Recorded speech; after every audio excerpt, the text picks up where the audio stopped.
ನಿರೀಕ್ಷಣ ನೋಡ್ತಿರುವಂತಹ big breaking news. ಒಂದು ರೀತಿ Renukacharya versus Sara Mahesh ಅವರ ವಿರುದ್ಧ ಕಿಡಿಕಾರಿರುವಂತಹ ಬಿಗ್ ಬ್ರೇಕಿಂಗ್ ನ್ಯೂಸ್ ಬರ್ತಾ ಇದೆ.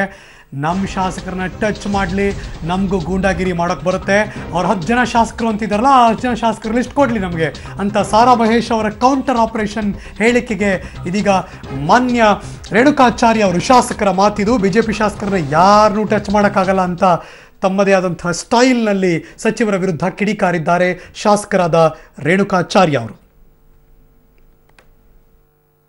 ಕಾಂಗ್ರೆಸ್ಸಿನ ಮತ್ತು JDSನ ಕೆಲವು ಮುಖಂಡರು ಭಾರತೀಯ ಜನತಾ ಪಕ್ಷದ ಬಗ್ಗೆ ಉಡಾಪೆಗಳು ಮಾತಾಡ್ತಾರೆ. ಇದು ಸರಿಯಲ್ಲ. ಭಾರತೀಯ ಜನತಾ ಪಾರ್ಟಿಯ ಒಬ್ಬ ಶಾಸಕರನ್ನು ಕಾಂಗ್ರೆಸ್ JDS ಏನೂ ಮಾಡೋಕ್ಕಾಗಲ್ಲ. ಒಂದು ರೀತಿ ಉಡಾಪೆ ಮಾತು, ದಾದಾಗಿರಿ ಮಾತು. ಯಾರ್ರೀ ಸಾರಾ ಮಹೇಶ್? ಮಂತ್ರಿ ಆದ ತಕ್ಷಣ ದೊಡ್ಡ ಹೀರೋನ? 10 ಜನ ಸಂಪರ್ಕ ಏನು ಹುಡುಗಾಟಿಕೆ ಮಾಡ್ಕೊಂಡಿದ್ದಾರೆ? ಭಾರತೀಯ ಜನತಾ ಪಾರ್ಟಿ ಇರ್ತಕ್ಕಂಥ ಒಬ್ಬ ಶಾಸಕರನ್ನು ಮುಟ್ಟಕ್ಕಾಗಲ್ಲ. 10 ಜನ ಶಾಸಕರು ಮೊನ್ನೆ ಮಂತ್ರಿ ಆಗಿದ್ದಿ. ಮೊದಲು ನಿಮ್ಮಲ್ಲಿರ್ತಕ್ಕಂಥ ಆಂತರಿಕ ಜಗಳ ಸರಿಪಡಿಸ್ಕೊಳ್ರಿ. BJP ಬಗ್ಗೆ ಮಾತಾಡಕ್ಕೆ ಯಾವ ನೈತಿಕ ಹಕ್ಕಿದೆ? ಯಾರು ನಿಮಗೆ ಪಟ್ಟಿ ಕೊಡಿ ನೋಡಿ ತಾಕತ್ತಿದ್ರೆ ನಾನು ಸಾರಾ ಮಹೇಶ್ ಕೆಲವರು ಮಂತ್ರಿಗಳಿಗೆ ಸವಾಲಾಗ್ತೀನಿ.